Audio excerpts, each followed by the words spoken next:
तोभ्यमेव समर्पये। हे प्रभु, मेरा तो यहाँ कुछ भी नहीं है, आपने जो हमको दिया है वही मैं आपको चाह रहा हूँ, वही मैं आपको समर्पण कर रहा हूँ। इस प्रकार ऋषभदेव जी ने अपने पुत्र भरत को राजगद्दी दे दिया। भरत जी भी भक्ति पूर्वक धर्म के साथ अपनी प्रजा का पालन करते हुए राज्य कर रहे थे। एक दिन गंगा में स्नान कर रहे थे, तब तक एक हिरण जो अपने बच्चे को जन्म देने वाली थी, बहेलिया ने खेत लिया मारने के लिए, छेड़ा, तीर पर धनुष चढ़ाया और हिरण को मारने के लिए छोड़ा। भरत जी को लगा कि अब तो बड़ा गड़बड़ हो गया, मेरे सामने यह बच्चा अनाथ हो गया। उनका ऐसा प्रेम उस हिरण में लगा, हिरण के बच्चे को ला करके अपने यहाँ उसका लालन पालन करने लगे और सारा कुछ भूल करके भक्ति भजन राजपाट सब भूल गए और हिरण के पीछे लगे रहते थे। किधर गया हिरण, किधर गया हिरण।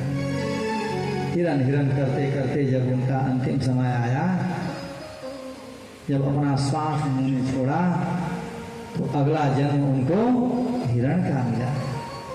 इसीलिए कहा जाता है कि प्रभु अंत समय में अपना दर्शन देना, अगर दर्शन ना देना तो यह जरूर करना कि अपने मुख से हम आपका नाम ले सकें, राम और कृष्ण कह सकें। भगवान के जितने भी नाम हैं, किसी भी नाम का अगर गुणगान हो जाए, अंत समय में अगर वह आ जाए, भगवान की कृपा हो जाती है। इस प्रकार भरत जी अंगिरा वंशीय ब्राह्मण के घर में जन्म लेते हैं। धीरे धीरे करते करते पहले मृग और अब ब्राह्मण के घर पैदा होते हैं। जुड़वा संतान में दूसरी पुत्री थी। इन्हीं ब्राह्मण की जो दूसरी पुत्री हैं, उनसे 9 पुत्र पैदा होते हैं। पूर्व जन्म में हिरण के बच्चे के मुंह में फंसे होने के कारण यह बालक निर्मोही बन जाता है, जड़ बन जाता है, उसकी बुद्धि जड़ हो जाती है, बहरापन दिखाता है, गूंगा बन जाता है। तब पिता ने उसको पागल समझ करके उनका विवाह नहीं किया।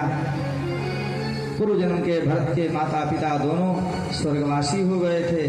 तब इनकी रक्षा का भार इनके भाइयों पर और बड़ी माँ पर पड़ गया। भाई इनको भोजन करने के लिए जो भी घर का बचा भोजन होता था, जूठा भोजन होता था, रूखा सूखा दे देते थे। उसी से भरत जी का जीविकोपार्जन होता था। बहुत उल्टा सीधा भी बोलते थे, परंतु ये तो अपने आनंद में स्वयं मस्त थे, किसी से कुछ कहते नहीं, अपने आनंद में रहते। एक दिन ये घूमते घूमते गड्ढा बना दिए, खेत की रखवाली पर लगाया गया जो चिड़ियों का इशारा करने वाला होता है, उसको उल्टा बना दिए। भाइयों ने कहा ये कुछ किसी काम का नहीं है, यहीं बैठ के कुछ नहीं तो चिड़ियों को उड़ाएगा। लेकिन ये चिड़ियों को क्या करने लगे, खिलाने लगे। कहाँ यहाँ उड़ाने जाए, तो खेती में अगर चिड़ियाँ लग जाएंगी सब चुग जाएंगी। जब उनके घर वाले आए तो कहे कि ये तो इस काम का भी नहीं है, इसको यहाँ से जल्दी हटाइए। उनके जो भाई थे उनको घर से बाहर निकाल दिए। तब जा कर के ये बाहर जंगल में चले गए। इनके अंदर किसी भी प्रकार का कष्ट नहीं हुआ, किसी से मोह नहीं हुआ। ये भगवान गोविंद के ध्यान में, उनकी ही लीलाओं में मगन होकर के श्री राधे हे गोविंद करते करते जंगल की तरफ निकल गए। अब जंगल में जा कर के भगवान का कीर्तन करने लगे। कीर्तन करते भजन करते आगे बढ़ते गए। इसी प्रकार इनको